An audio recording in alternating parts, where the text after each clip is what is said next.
Autoimmune diseases are increasing. Yep, that's sad to say, but look, each week, more and more dog owners seem to be reaching out to me looking for answers for their dog with autoimmune disease. Now, this really concerns me, and this is why I've been focusing recently in my videos around this topic. And today is no different, because in this short video, I wanted to look at how your dog's adrenal gland and their stress response is linked to autoimmune diseases of all kinds. Now, the goal with any autoimmune disease is to help your dog move into a remission state as long as possible by identifying causes, staying away from triggers, and optimizing their immune system. And adrenal fatigue can be a contributing factor to autoimmunity due to an imbalance of protective hormones. So stay tuned to learn more about how this happens and how we can help prevent it through foods and herbs. Hi there, it's LYNDALL, PINCHEN, canine naturopath from Canine Vitality, and welcome back to my channel, Happy Healthy Dogs, where it's my passion to help you help your dog live a longer, healthier life naturally. Guys, if you're new to the channel, thank you so much for being here. Don't forget to subscribe if you wish to, and also like and share the videos to help get more content out there onto YouTube. Also, don't forget to click the little bell to get notified. Now, does your dog get stressed, anxious, hyperexcited, or reactive in certain situations, or maybe all the time? You know, the common definition of stress is any experience that causes your dog to feel tension, whether physical, psychological, or emotional, especially if it sets off that fight or flight syndrome. Now, this serves your dog really well if they're about to be chased down by another animal in the wild, but more persistent stress in their domestic situation can really be damaging to your dog and can be one of the triggers for autoimmune disease. Now, your dog's adrenal glands are located just above their kidneys on each side, and they control the production and release of the hormone cortisol.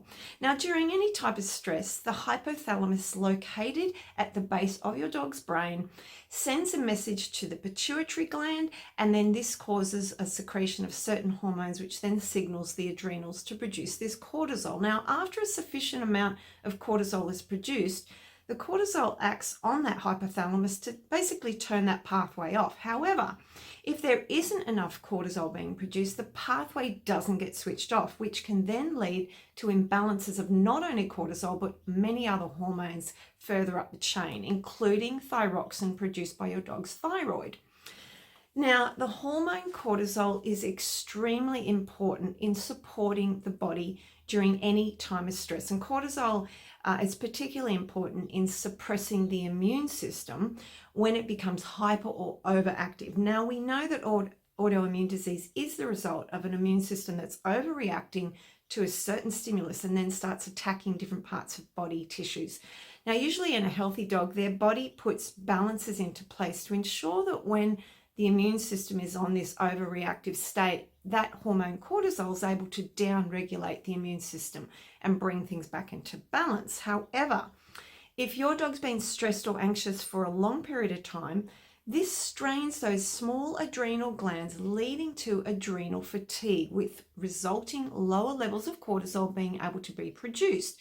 The end result is that while adrenal fatigue coming from persistent stress is not the direct cause of autoimmune disease, it has a significant impact on the ability to manage the imbalance within your dog's immune system that's causing that autoimmune condition. Now, I must also say that if your dog already has been diagnosed with an autoimmune disease and they are currently on some sort of steroid medication, in the long term, this places additional stress on that already stressed adrenal gland, as it essentially puts that normal adrenal function to sleep, making it harder for the gland to restart once those meds have been stopped. So given that anxious and stressed pets are becoming more and more common, it doesn't really surprise me that we're seeing many more cases of autoimmune disease, because the two really go hand in hand. That being said, there are still many things we can do naturally to help strengthen and nourish our dog's adrenal glands. Now, the biggest thing, of course, is to firstly recognize what is causing stress in your dog, whether that be physical, maybe an ongoing pain issue, itching, etc., or emotional. Now, this could be a variety of things, especially if you have a rescue dog. And eliminate these causes where possible, or at the very least, reduce them down as much as you can. Now, in some dogs, we see innate anxiety where the dog just seems to have inherited this pattern. Whatever is at the root of your dog's stress, their adrenal glands will already be working really hard to cope. Now, this is really another topic for another video for another day. So let's just move on to focusing on foods that can help keep your dog's adrenal gland healthy and balanced, as well as some herbs to consider. Now, overall, with the diet with adrenal fatigue, we need it to be based around foods that keep your dog's blood sugar level balanced. This in turn will help their adrenals to heal. Now, firstly, think about lean, raw, and preferably free-range meats, eggs, and fish, and these supply good levels of protein. Why is protein important? Now, protein can really benefit your dog when it comes to preventing and even relieving adrenal fatigue. When cortisol is working really hard during times of stress, this uses up a lot of energy. As this happens, it can actually lead to a loss of muscle tone in your dog's muscles, as well as cause weak muscles. Now, consuming good quality proteins can help offset this happening, as well as strengthening the adrenals themselves. So what other foods are helpful? Focusing also on dark green leafy vegetables can really help the adrenals stay healthy or heal from fatigue. Now, why these? Now, these are rich in minerals like magnesium, which is essential for adrenal functioning, as it helps to regulate healthy levels of that stress hormone cortisol. Now, veggies like kale, spinach, Swiss chard, Asian greens, and the like, these are all ones to consider adding into your dog's diet, and they're best given raw. And if doing this, make sure that you've blended them down into a pulp so that your dog can get the most out of them. Now, low GI fruits. Now, these are fruits that don't cause a rapid spike in your dog's blood sugar levels. One of the best of these are the berries. Now, these can be given in small amounts, like your blueberries, blackberries, raspberries, strawberries, just to help variety. If you're looking to give a little bit of fruit.